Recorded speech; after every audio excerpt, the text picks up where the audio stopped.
दोस्तों, डिजिटल रोज एजुकेशन के online platform पर आपका स्वागत है। देखिए, अपन कल एक नया चैप्टर स्टार्ट किए थे। कल एक नया टॉपिक स्टार्ट किए थे जो राजस्थान की दुर्ग स्थापत्य कला का या राजस्थान की दुर्ग। देखिए, अपन शुरू किए थे जो यूनेस्को की विश्व विरासत सूची में जो शामिल किए गए राजस्थान की जो दुर्ग, उनको पढ़ना अपन स्टार्ट किए थे। ठीक है, तो पिछली क्लास में अपन 3 दुर्गों को पढ़ लिए थे जो यूनेस्को की विश्व विरासत सूची में शामिल है। ठीक है, गागरोन दुर्ग, कुंभलगढ़ दुर्ग और चित्तौड़गढ़ दुर्ग। देखिए, 3 दुर्ग और बच रहे हैं टोटल, यानी 6 दुर्ग थे या 6 दुर्ग है जो यूनेस्को की विश्व विरासत सूची में शामिल है। तो आज अपन बात करेंगे जो रणथंबोर दुर्ग की, जो आमेर दुर्ग, जो आमेर किला है उसकी, और जैसलमेर दुर्ग की। ठीक है, तो आज अपने जो यूनेस्को की विश्व विरासत सूची में शामिल है 6 दुर्ग वो कंप्लीट हो जाएंगे। फिर आगे जो एक एक करके और जो बचे हुए दुर्ग हैं उनके बारे में बात करेंगे।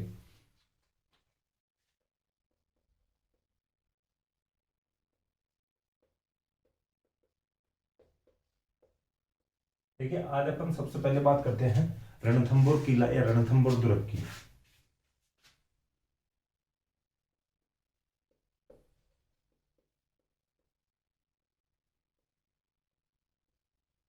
देखिए, रणथंबोर दुर्ग है जो चौहान वंश के राजाओं द्वारा निर्मित किया गया था, या इसका निर्माण जो चौहान राजाओं द्वारा करवाया गया था। ठीक है,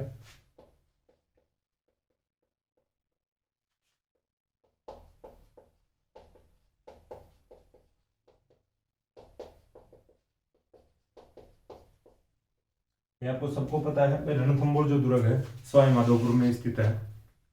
ठीक है, लगभग 9-10 किलोमीटर, जो सवाई माधोपुर जो मेन सिटी पड़ती है वहां से 9-10 किलोमीटर साइड में पड़ता है। ठीक है, देखिए, ये इसका निर्माण है चौहान राजाओं द्वारा करवाया गया था। कुछ पौराणिक कथाओं या किंवदंतियों के अनुसार कहा जाता है कि यहाँ पर रणथंभ देव नाम का एक कोई शासक था या राजा था। ठीक है, रणथंभ देव, इसके द्वारा करवाया गया था और इसके नाम पर रणथंबोर पड़ा है यहाँ का नाम। ठीक है, देखिए, किंवदंतियों के अनुसार माना गया है रणथंभ देव के द्वारा। हालांकि जो अपने को ज्यादातर मिलता है जो चौहान राजाओं द्वारा मिलता है रणथंबोर दुर्ग का जो निर्माण है। ठीक है, देखिए, अब इसकी आकृति के बारे में बात करते हैं। इसकी जो आकृति है वह अंडाकार आकृति का है, ये जो दुर्ग है।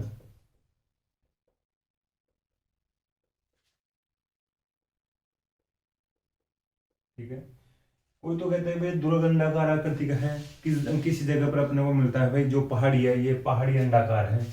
देखिए, तो ये अंडाकार जो पहाड़ी पर या अंडाकार आकृति की पहाड़ी पर बना हुआ है, ये थोड़ा ध्यान रख लेना। ठीक है, देखिए, अबुल फजल इस जो जो किले के लिए गए हैं कि अन्य सभी किले नंगे हैं, केवल यह किला बख्तरबंद है। देखिए, बख्तरबंद का मैं बात बताऊं, जैसे ये रणथंबोर किला है तो इसके जो चारों ओर अन्य लगभग 7 पहाड़ियों के बारे में अपने को मिलता है, विवरण मिलता है या उल्लेख मिलता है कि जो इसके चारों ओर 7 जो छोटी छोटी या छोटी मोटी जो 7 पहाड़ियों से एक गिरा हुआ है। तो देखिए, इसके थोड़ा ये ध्यान रखना, तो ये 2 प्रकार का जो हो गया, एक मुख्य तौर पे देखा जाए तो एक तो पहाड़ी वाला दुर्ग हो गया यानी गिरी दुर्ग हो गया, और एक जंगल वाला हो गया यानी एरण दुर्ग हो गया। पहाड़ी और एरण दुर्ग की विशेषता है इसमें। ठीक है, गिरी और एरण दुर्ग,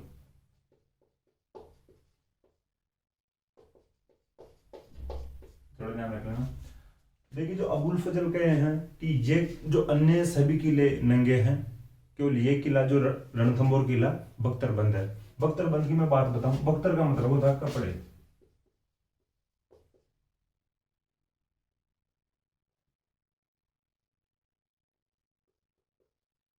कपड़े या कवच। ठीक है, बख्तर का मतलब होता है कपड़े या कवच। इधर मैं लिख देता हूं, आपको नहीं दिख रहा हो तो।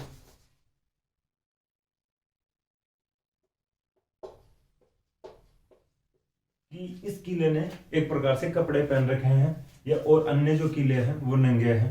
कि जो गिरी और जो एरन है यानी पहाड़ों से गिरा हुआ है, तो ये पहाड़ और जो जंगल है ये इस दुर्ग के कपड़ों के समान काम कर रहे हैं। ठीक है, तो अबुल फजल कहते हैं, ये थोड़ा ध्यान रख लेना, जो स्टेटमेंट था अन्य सभी कीले नंगे हैं, केवल ये दुर्ग बख्तर बंद है। बख्तर का मतलब होता है कपड़े या कवच। ठीक है, तो अपन रणथंभौर और दुर्ग के आगे और बात करते हैं। देखिए,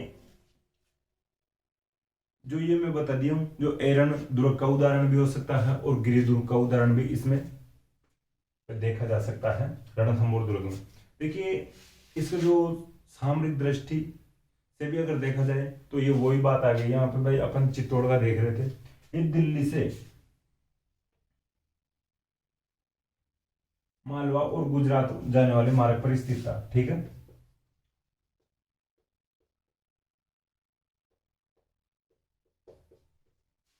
अब समझ में आ गया होगा भाई, ये जो रणथंभौर दुर्ग है जो कि दिल्ली से जो मालवा और दिल्ली से गुजरात जाने वाले मार्ग पर स्थित है, तो ये भी थोड़ा ध्यान रख लेना। देखिए, अब आगे बात करते हैं यहाँ की जो इमारतें थी।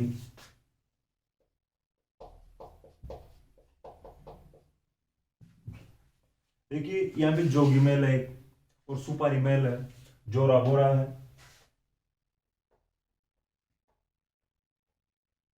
ये देखिए, ये दिल्ली वाला फैक्ट अलग है भाई, ये थोड़ा ध्यान रखना।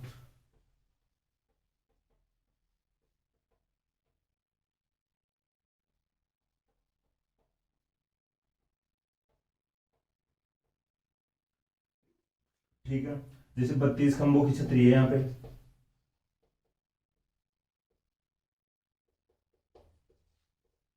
ठीक है, जोगी महल है, सुपारी महल है, जो जोरा बोरा है, 32 खंभों की छतरी है, नवलखा दरवाजा है।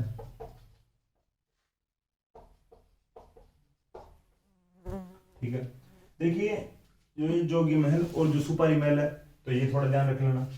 जो ये 32 खंभों की जो छतरी वाला जो फैक्ट है, देखिए, जो हमीर था, हमीर ने अपने जो पिता जैतर सिंह के 32 वर्ष के शासन की याद में 32 खंभों की छतरी का निर्माण करवाया था। ठीक है, चौहान राजा जो हमीर था, हमीर ने अपने पिता जो जैतर सिंह ने जो 32 वर्ष तक शासन किया था, उनकी याद में, जैतर सिंह की याद में 32 खंभों की छतरी का निर्माण करवाया था। देखिए, जो नौलखा दरवाजा है, ये नौलखा दरवाजा है, जो ये रणथंभौर दुर्ग का प्रवेश द्वार है। ठीक है, रणथंभौर दुर्ग का प्रवेश द्वार है। देखिए, जो जोरा बोरा है, ये अनाज भंडार है। उस समय में इसमें अनाज का भंडारण किया जाता था। जो जोरा बोरा जो भी है इमारत है यहाँ पे, तो ठीक है, कोई कमरा वमरा होगा इस प्रकार का, तो इसमें अनाज भंडार किया जाता था। देखिए, यहाँ पे अकबर की टकसाल और पीर सदरुद्दीन की दरगाह भी है।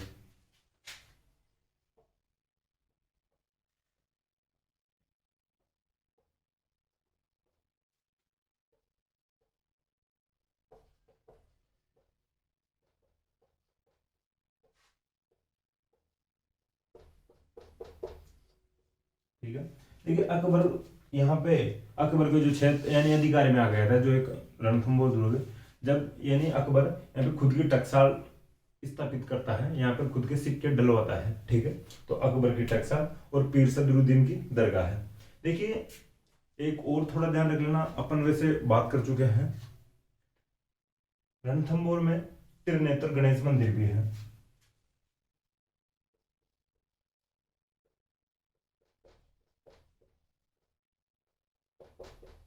ठीक है, अपन बात करेंगे जब जो त्योहार आएंगे, त्योहार पढ़ेंगे अपन, तब भी त्रिनेत्र गणेश मंदिर की बात करेंगे, यहाँ पर जब मेला लगता है।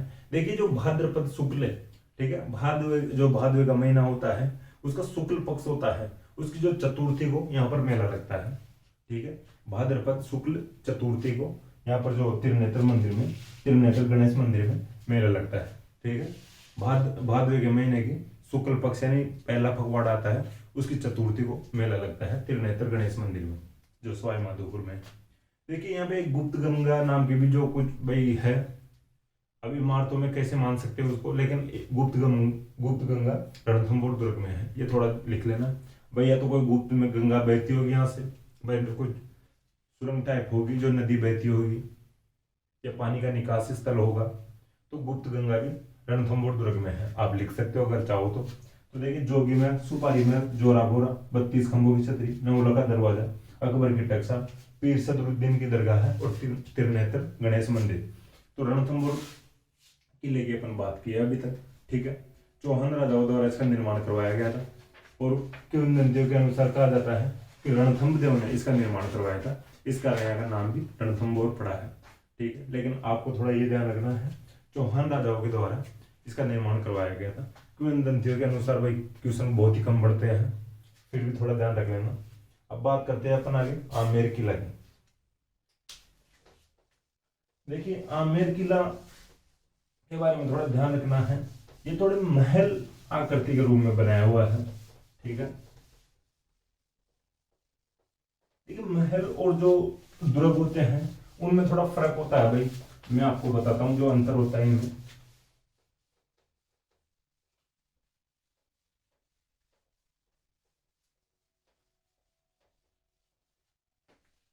देखिए दुर्ग जो होते हैं ये सुरक्षा की दृष्टि से बनाए जाते हैं और महल होते हैं वो जो सौंदर्य की दृष्टि से बनाए जाते हैं, ठीक है।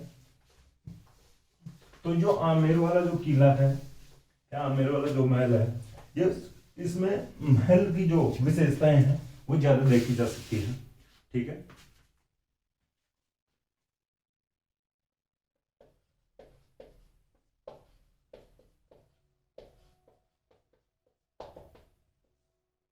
इसकी आकृति है महल नुमा।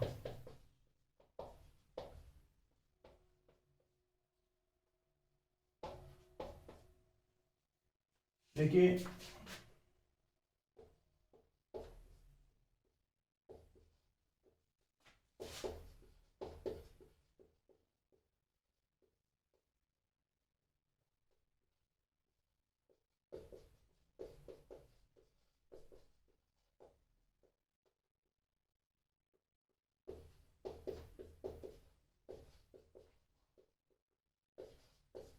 महल बनाए जाते हैं सौंदर्य की दृष्टि से, ठीक है, और दुर्ग बनाए जाते हैं सुरक्षा की दृष्टि से। देखिए जो आमेर वाले जो राजा थे इनकी मुगलों से संधियां हो रखी थी, इनके व्यवहार मुगलों से अच्छे थे, इनको ज्यादा डर नहीं था कि किसी बाहरी आक्रमण का, ठीक है। कोई अपने ऊपर बाहर से कोई आक्रमण कर सकता है, इस प्रकार का डर नहीं था आमेर वालों को। देखिए अब बात करते हैं कि भाई इनको जब डर नहीं था तो ये इनके जो ये किला था, आमेर वाला किला था, इसको सही तरीके से बनवाते हैं। भाई अपने ऊपर जो बाहर से कोई आक्रमण करेगा नहीं, लेकिन फिर भी भाई थोड़ा बहुत व्यवस्थित तरीके से बनाते हैं, भाई कोई अपना ही बंदा अपने ऊपर कोई आक्रमण न कर दे। भाई आक्रमण तो कोई भी कर सकता है, कोई बाहर से आक्रमण जरूरी थोड़ी होता। आजकल तो भाइयों में भी नहीं बनती, तो उस समय में भाइयों में नहीं बनती थी आपस में। यानी अपन ने यहाँ तक पढ़े हैं कि भाई जो पिता की हत्या कर देते थे, जैसे कुंभा की हत्या उदा ने कर दी थी, यानी पद के लालच में या गद्दी के लालच में, यानी भाइयों द्वारा भाइयों की हत्या कर दी जाती थी, ठीक है। तो इस प्रकार के कुछ भाई होते हैं जो हादसे होते हैं, घटनाएं होती है। तो देखिए ये जो महल नुमा आकृति में बनाया हुआ है, इसमें दुर्ग की जो विशेषताएं हैं थोड़ी कम देखने को मिलेगी, महल की विशेषताएं थोड़ी ज्यादा देखने को मिलेगी, ठीक है। देखिए इससे पहले अपन थोड़ा बात करते हैं आमेर किले की। यहाँ पर जो इसका जो निर्माण करवाया था, जो मान सिंह ने करवाया था, ठीक है।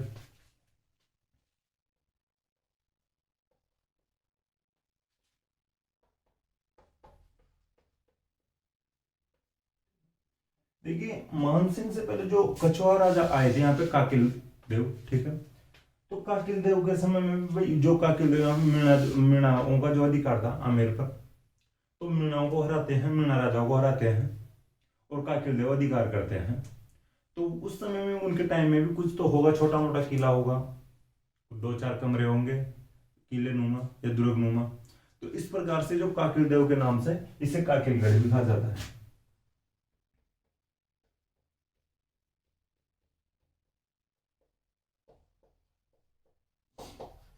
ठीक है। काकिल देव के नाम पर इसको काकिलगढ़ भी कहा जाता है। अपन देखिए बात कर ले आकृति की, महल नुमा आकृति का है, मान सिंह ने इसका निर्माण करवाया था। देखिए काकिल देव के समय में भी यहाँ पे कुछ था, तो इसकी वजह से इसको काकिलगढ़ भी कहते हैं। फिर मान सिंह इसका निर्माण करवाते हैं। महल और दुर्ग में मैं अंतर बता दिया आपको, ज्यादा विशेषताएं इसमें महल की मिलेगी अपने को। क्योंकि ये ज्यादा सुरक्षा की दृष्टि से नहीं बनाया गया, तो भाई ठीक है। देखिए भाई, सुरक्षित किला है, बहुत अच्छा किला है, हर कोई जो दुश्मन इसमें एंट्री तो नहीं मार सकता, इसके लिए ऐसा कहा जाता है। इसमें भूल भुलैया है, तो इसको बनाया गया था तब बाहर की भारी आक्रमण की दृष्टि से इस प्रकार से नहीं बनाया गया था कि बाहर से अपने ऊपर ज्यादा आक्रमण नहीं होंगे, क्योंकि इनके मुगलों से अच्छे जो व्यवहार था आमेर वालों का। अगर कोई दुश्मन अगर अंदर एंट्री कर लेता है या घुस जाता है, तो वो खुद की इच्छा से एंट्री करेगा, लेकिन खुद की इच्छा से बाहर नहीं निकल सकता। तो इस प्रकार से इसमें भूल भुलैया बनाए हुए हैं। ठीक है। क्वेश्चन बन सकता है कि राजस्थान के किस किले में भूल भुलैया बनाए हुए हैं। ठीक है। तो राजस्थान के जो है आमेर का किला है, इसमें भूल भुलैया बनाया हुआ है या भूल भुलैया बनाए हुए हैं। देखिए, भूल भुलैया का मतलब यह है कि भाई एक रास्ते से जाना और वापस घूम घाम के उसी रास्ते में आना। अगर निकलने की बंदा कोई सोचे तो एक बार तो इसमें भूल जाता है रास्ते को, ऐसा कहा जाता है या ऐसा माना जाता है। ठीक है। इसमें इस प्रकार के जो भूल भुलैया है कि अगर अपन निकलने की सोचे और एक रास्ते से निकलने की सोच रहे हैं, तो वापस कहीं ना कहीं घूम के और उसी रास्ते पर निकलना हो जाता है कभी कभी। ठीक है। तो इस प्रकार से है, कंफ्यूजन करने वाले रास्ते इसमें। देखिए, जो ये भूल भुलैया है, तो राजस्थान के बाहर एक लखनऊ के किले में भी है। ठीक है, ये थोड़ा ध्यान रख लेना। राजस्थान के बाहर कोई किले में है तो भूल भुलैया है लखनऊ के किले में, और जो उसी प्रकार के भूल भुलैया आमेर के किले में। ठीक है। देखिए, इस किले पर सर्वाधिक मुगल प्रभाव दिखाई देता है।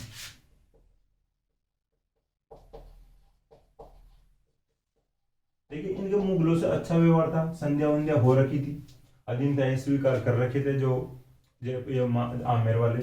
तो इनकी जो ये स्थापत्य को बढ़ावा देंगे, स्थापत्य को बढ़ावा देंगे तो इनका जो प्रभाव रहेगा हिंदुओं के साथ, हिंदू यानी शैली के साथ साथ में मुगल शैली का प्रभाव रहेगा।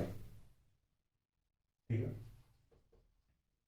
तो राजस्थान के जो किसी भी किले पर अगर सर्वाधिक मुगल प्रभाव दिखाई देता है, तो आमेर के किले पर मुगल प्रभाव दिखाई देता है। ठीक है, सर्वाधिक मुगल प्रभाव।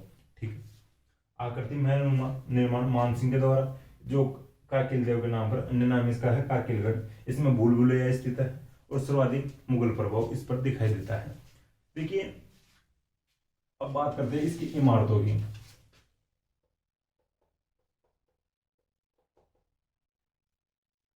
देखिए, इसमें इमारतें बनी हुई है दीवाने खास।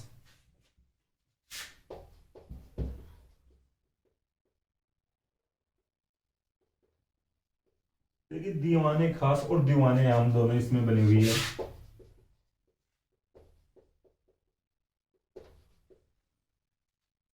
दीवाने आम का बताऊं पहले मैं, फिर दीवाने खास का बताऊं। भाई, ये जो दीवाने आम है, एक प्रकार का होल टाइप का है। ऐसा स्थल है या ऐसा महल है जहां पर जो राजा आम लोगों से मिलता था या आम लोगों से वार्ता करता था। ठीक है। आम का मतलब आम लोगों से, और दीवाने खास का मतलब है जो इसमें जो खास लोगों से मुलाकात या एक प्रकार से चर्चा करता था या वार्तालाप करता था। ठीक है। तो खास का मतलब खास लोगों से वार्ता करता था, और आम का मतलब है यानी आम लोगों से वार्ता करता था। लेकिन दीवाने खास का थोड़ा ध्यान रख लेना। इसके अगर आप कभी घूमने जाओ यहाँ पे, तो इसमें इस प्रकार के जो कांच लगे हुए हैं, शीशे लगे हुए हैं, अगर इसमें नीचे से अगर मोमबत्ती जला दे या कोई लाइट का फोकस मारे, ऊपर ऊपर लगे हुए हैं भाई जो कांच इसमें छत में, तो इसमें ऐसा लगता है कि जैसे तारे चमक रहे हो। ठीक है। तो दीवाने खास में जो शीशे लगे हुए हैं या कांच की जड़ाई हुई हुई है, इसमें हो रखी है कांच की जड़ाई। तो अगर नीचे से अगर देखिए, कुछ समय पहले मैं खुद गया था इसमें घूमने, तो जो गाइड अंकल थे वो हमें खुद में यानी बताते हैं, फोन की टॉर्च जलाते हैं और बताते हैं भाई देखो इस प्रकार इसमें जो तारे चमकने के समान अपने को प्रतीत होता है। तो इसको जो शीश महल भी कहा जाता है दीवाने खास को। ठीक है। शीश महल यानी शीशे की जड़ाई हुई हो रखी है इसमें जो दीवाने खास में। देखिए, इसमें सुख मंदिर और यश मंदिर और सुहाग मंदिर नाम जो इमारतें हैं।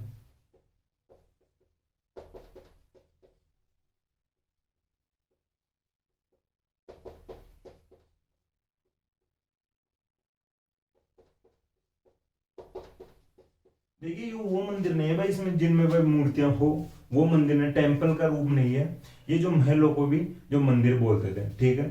तो ये देखिए रानियों के लिए महल बनाए हुए थे, जो यश मंदिर, सुख मंदिर और सुहाग मंदिर।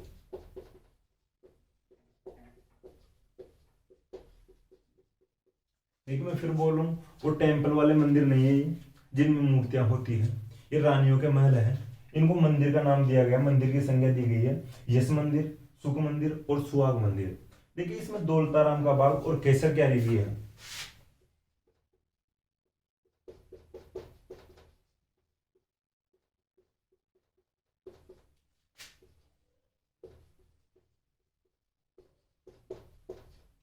ठीक है, दौलताराम का बाग अगर कोई पूछे तो ये आमेर किले में है। देखिए ये जो केसर क्यारी है, जो मिर्जा राजा जयसिंह द्वारा यानी तैयार करवाई गई थी। लेकिन मिर्जा राजा जयसिंह का एक प्रयोग था ये केसर क्यारी का। उनके माइंड में ये था कि भाई यहाँ पे केसर की खेती की जाए या केसर का उत्पादन किया जाए। तो उन्होंने प्रयोग करके देखा था, लेकिन जो ये उनकी जो प्लानिंग या योजना थी, ये सफल नहीं हो पाती है। ठीक है, जो केसर उगाने की जो प्लानिंग थी, ये सफल नहीं हो पाती है। तो मिर्जा राजा जयसिंह का प्लान था, थोड़ा ध्यान रखना। ठीक है, और दौलताराम का बाग ये भी आमेर किले में है। देखिए अब इसके बारे में अपन बात करते हैं। जो ये आमेर किला है, देखिए आमेर किले के नीचे माउंटा जलाशय भी है।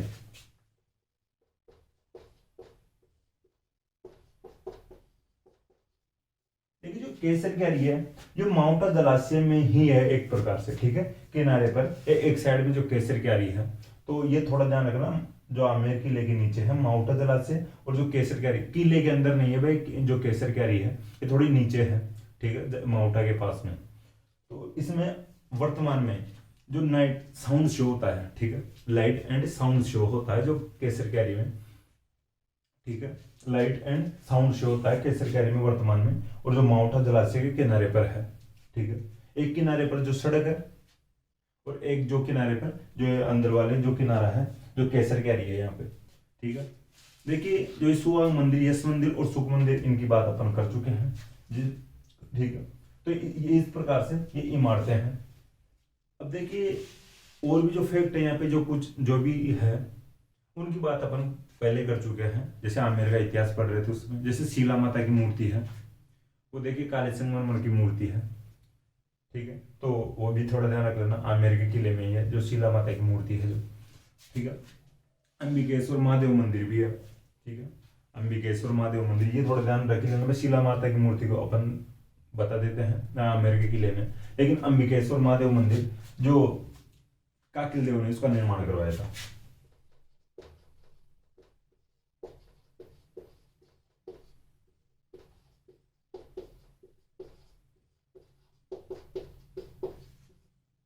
ठीक है, और एक शीला माता की मूर्ति, यानी शीला माता की मूर्ति है, शीला माता का मंदिर भी है। चलो मैं लिख देता हूँ, शीला माता नाराज हो जाएगी। ठीक है, पर मेरा नाम नहीं है।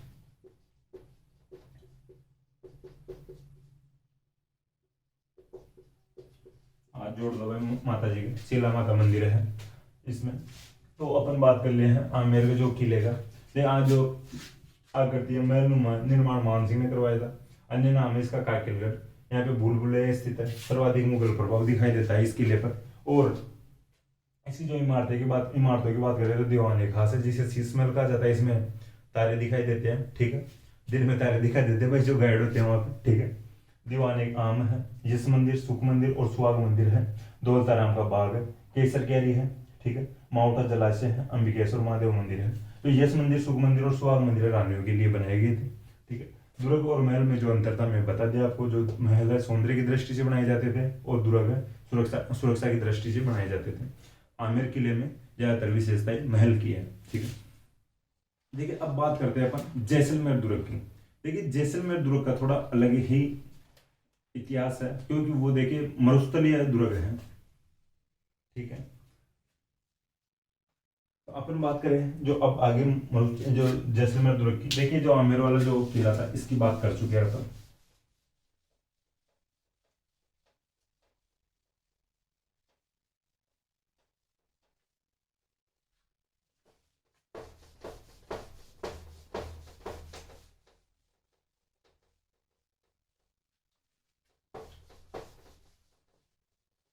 जैसलमेर वाली जो दुर्ग है, इसको स्वर्णगिरी भी कहा जाता है। सोनारगढ़ कहा जाता है। ठीक है, त्रिकुट पहाड़ी पर स्थित है।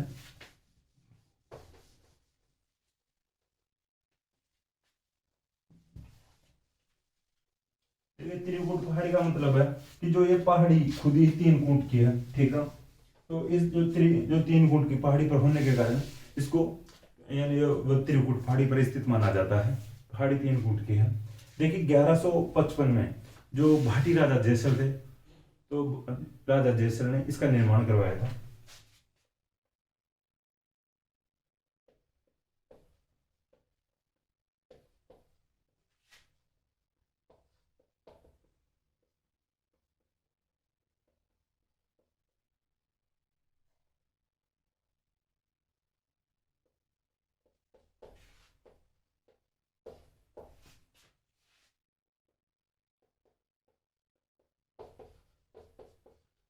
ठीक है, जैसलमेर दुर्ग इसका निर्माण करवाता है 1155 ईस्वी में भाटी राजा जयसल ने। त्रिकुट पहाड़ी पर स्थित है।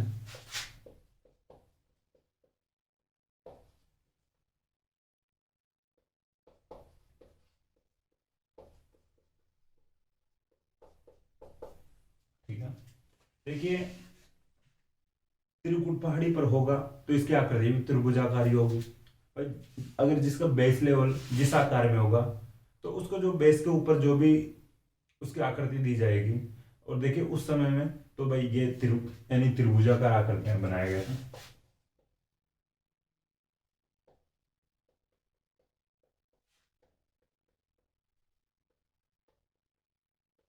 ठीक है, देखिए इसके लिए कहा जाता है कि इसके जो निर्माण में चूने का प्रयोग नहीं किया गया था। ठीक है, चूने का प्रयोग नहीं किया गया था।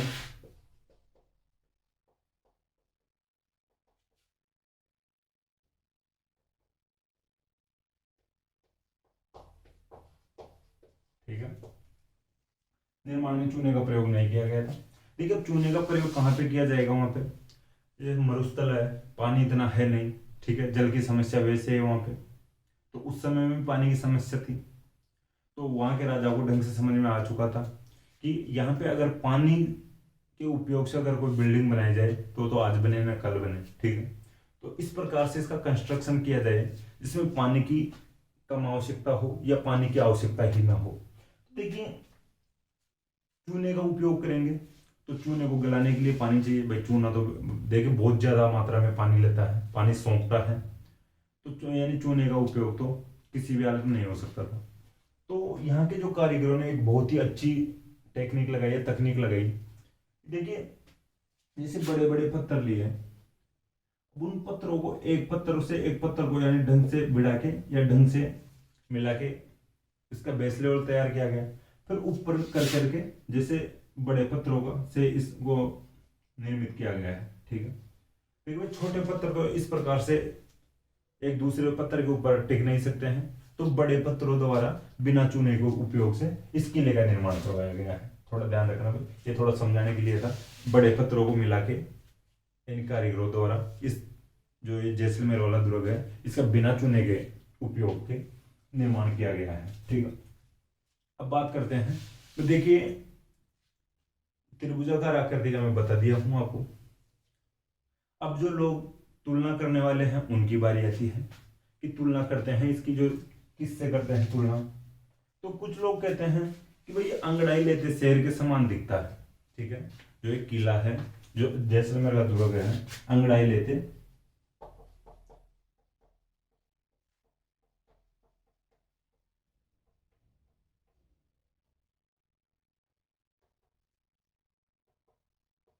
ठीक है, जो प्रतीत होता है अंगड़ाई लेते शेर के समान, जैसे कोई शेर बैठा हो और यानी सो रहा हो और वो उठकर अंगड़ाई ले रहा हो।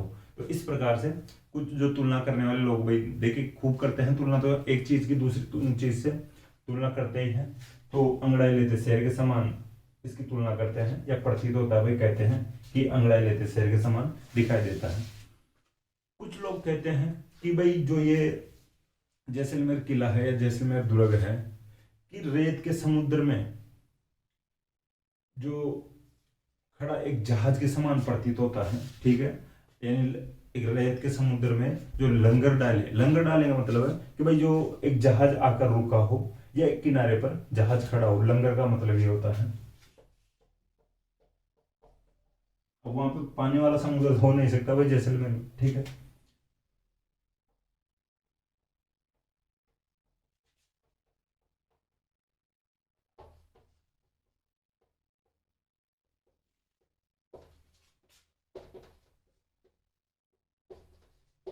ठीक है, दो प्रकार से इसकी तुलना करते हैं। एक तो अंगड़ाई लेते शेर के समान प्रतीत बताया जाता है इसको, और एक रेत के समुद्र में लंगर डाले जहाज के समान प्रतीत माना जाता है कि ऐसा प्रतीत होता है कि रेत के समुद्र में एक जहाज लंगर डाल के खड़ा है। लंगर डालने का मतलब एक बार मैं वापस बता रहा हूँ कि भाई जो जहाज यानी कहीं से आया हो और किनारे पर खड़ा हो, ठीक है, अपनी जंजीरें बांध के, तो इस प्रकार से इसकी तुलना की जाती है। देखिए अब बात करते हैं, ये पीले पत्थरों से निर्मित है। जो जैसलमेर किला है पीले बड़े पत्थरों से निर्मित है।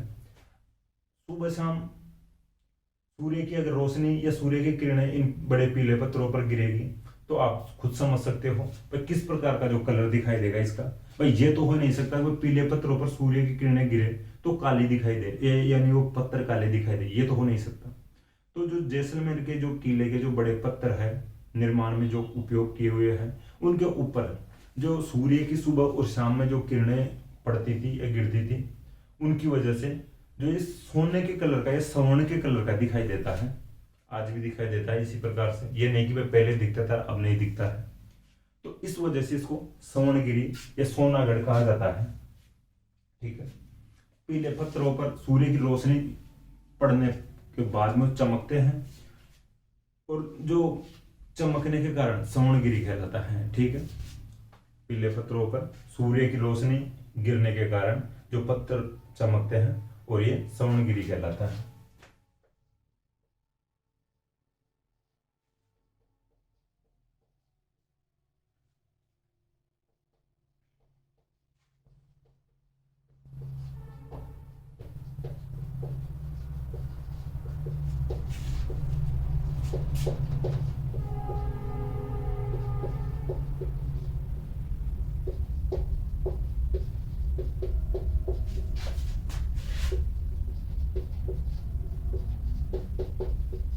ठीक है, मैं लिख दूँ भाई लाइन टू लाइन, आप लिख सकते हो। स्वर्णगिरी इसलिए कहते हैं पीले पत्थरों पर सूर्य की किरणें गिरने के कारण स्वर्ण जैसा या सोने के जैसा प्रतीत होता है। ठीक है, या गोल्डन फोर्ट भी कहते हैं भाई, थोड़ा ध्यान रख लेना इस फैक्ट का भी, इसे गोल्डन फोर्ट भी कहते हैं। देखिए जो अब्दुल यानी अबुल फजल है, अबुल फजल का एक स्टेटमेंट है इस किले के लिए। अबुल फजल में चलता है कि किसी भी चीज के लिए कुछ भी कह देते भाई, लेकिन जो फेमस हो गए तो उनको याद भी रखना पड़ता अपने को। जैसलमेर के जो किले के लिए कहा जाता है अबुल फजल के द्वारा। देखिए पहली बात तो मैं बताऊं, जो ये बिल्कुल जो साइड में जाके यानी बॉर्डर पे है, ठीक है, जो राजस्थान या यानी पाकिस्तान का या भारत और पाकिस्तान का जो बॉर्डर लगता है, तो राजस्थान वाला जो बॉर्डर है वहां पर भाई जैसलमेर वाला जो क्षेत्र हो जो बॉर्डर पे ही है। ठीक है, और मरुस्थल ऊपर से, तो अबुल फजल कहते हैं कि भाई केवल पत्थर की टांगे ही जैसलमेर किले तक ले जा सकती है। ठीक है,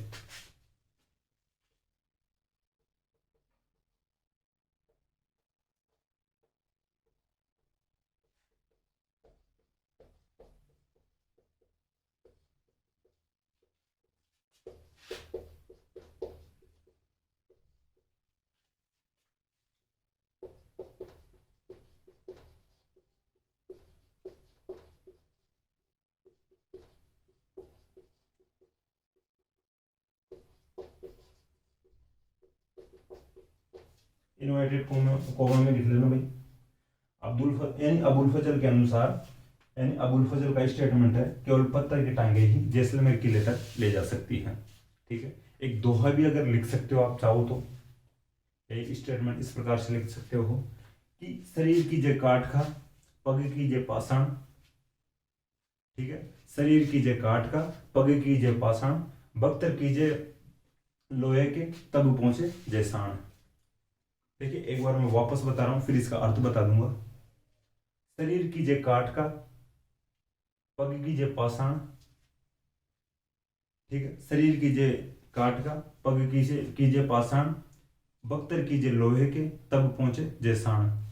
अब इसका मैं अर्थ बताता हूँ कि शरीर कीजिए काठ का, यानी शरीर लकड़ी का करो, या किसी का शरीर लकड़ी का हो, और पग यानी पैर, पग अगर पाषाण का मतलब होता है पत्थर, पग पत्थर के हो, और जिसका शरीर लोहे का, कि शरीर कीजिए लोहे का, कि जिसका शरीर लोहे का हो वो बंदा ही जैसलमेर किले तक पहुंच सकता है। ठीक है। शरीर कीजिए काठ का, पग कीजिए पाषाण, बख्तर कीजिए लोहे का, तब पहुंचे जैसाण, कि वो ही बंदा जैसलमेर किले तक पहुंच सकता है। देखिए अब आगे बात करते हैं। देखिए बख्तर का मतलब मैं पहले बता चुका हूं, कपड़े होते हैं। काठ का मतलब लकड़ी होती है। पाषाण का मतलब पत्थर होते हैं। ये थोड़े शब्द थे, इस शब्द को उसमें बता दिया हूं आपको। ठीक है। अब आगे बात करते हैं। इस किले में जो चूल्हे का उपयोग नहीं हुआ है, ये बात मैं बता चुका हूं आपको। देखिए छत लकड़ी से बनी हुई है इसकी, पहले मैं बता चुका हूँ, लिखा नहीं, आप लिख लेना। इसकी जो छत है, जो एक किला यानी किला है दुर्ग है, इसके कुछ जो कमरे हैं किले में, कुछ महल है, उनकी जो छत है जो लकड़ी की बनी हुई है।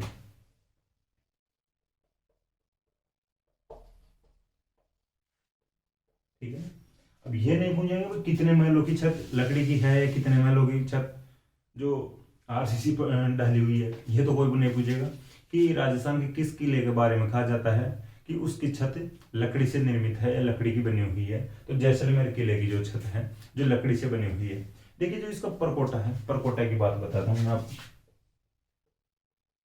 देखो इसका परकोटा बना हुआ है, एक घाघरे की आकृति में बनाया हुआ है। ठीक है।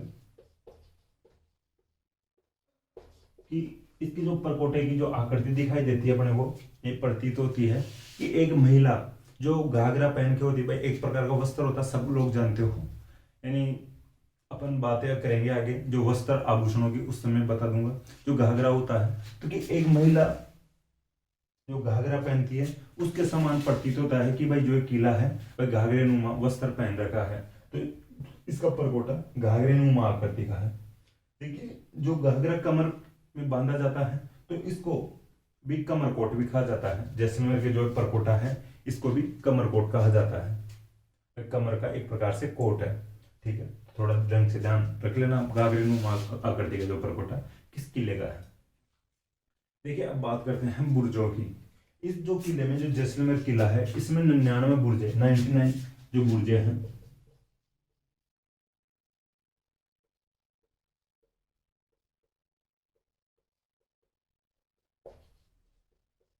देखिए इसमें 99 बुर्जे हैं,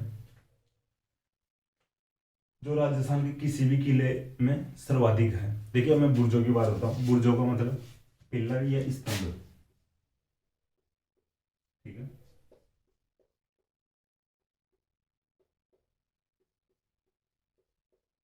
इस प्रकार से बुर्जे बनी हुई हैं।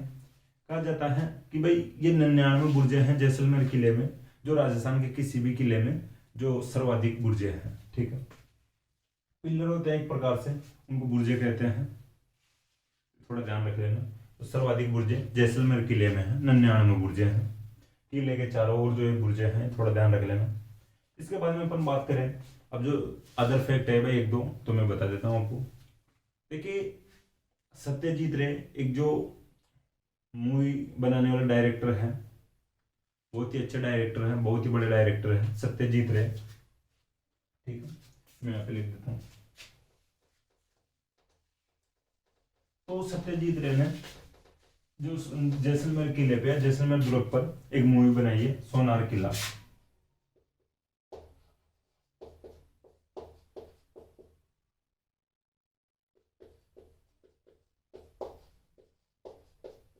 ठीक है। एक फिल्म है सत्यजीत रे की फिल्म है सोनार किला। इन्होंने इस किले पर एक फिल्म बनाई है। देखिए 2009 में इसके लिए ऐसा कहा जा रहा था कि भाई किला पुराना हो चुका है, जर्जर हो चुका है और ये किला गिरने वाला है। ठीक है। 2009 में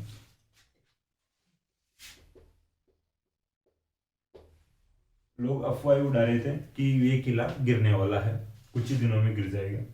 तो सरकार को लगा कि भाई जो अब क्या कर तो क्या ही सकते हैं, गिरेगा जो गिरेगा, तो ज़्यादा से ज़्यादा इसकी मरम्मत करवा सकते हैं, ठीक है। लेकिन अब जो गिरने की बातें हो रही तो गिरेगा, तो सरकार इस पे इन्हें डाक टिकट जारी कर देती है 2009 में। जैसलमेर किले पर 2009 में डाक टिकट जारी किया गया था। देखिए अपन एक फैक्ट पढ़ चुके हैं पहले कि जो राजस्थान का सबसे बड़ा आवासीय किला है जो चित्तौड़गढ़ है, ठीक है। राजस्थान का सबसे बड़ा आवासीय किला है, सबसे बड़ा आवासीय दुर्ग है जो चित्तौड़गढ़ किला है। और राजस्थान का दूसरा सबसे बड़ा आवासीय किला है जो जैसलमेर किला है।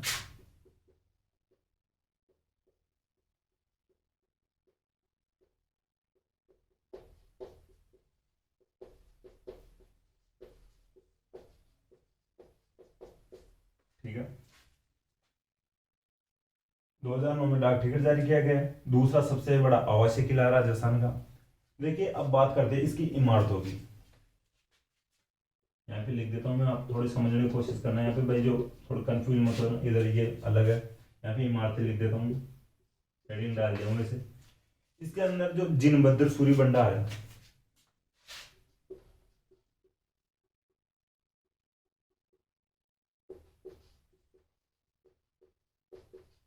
ठीक है, जिनबद्र सूर्य भंडार है। देखिए आपको दिख रहा नहीं हो तो थोड़ी समझने की कोशिश करना। जिनबद्र सूर्य भंडार है जैसलमेर किले में।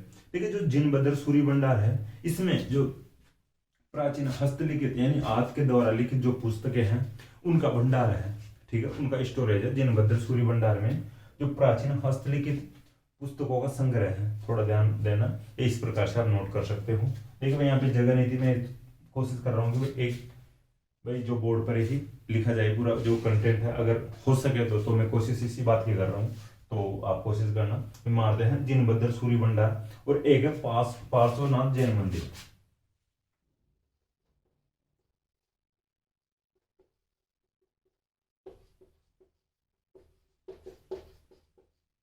ठीक है, पार्श्वनाथ जैन मंदिर है, जिनबद्र सूर्य भंडार है, और एक है यहाँ पे जैसलू कुआ।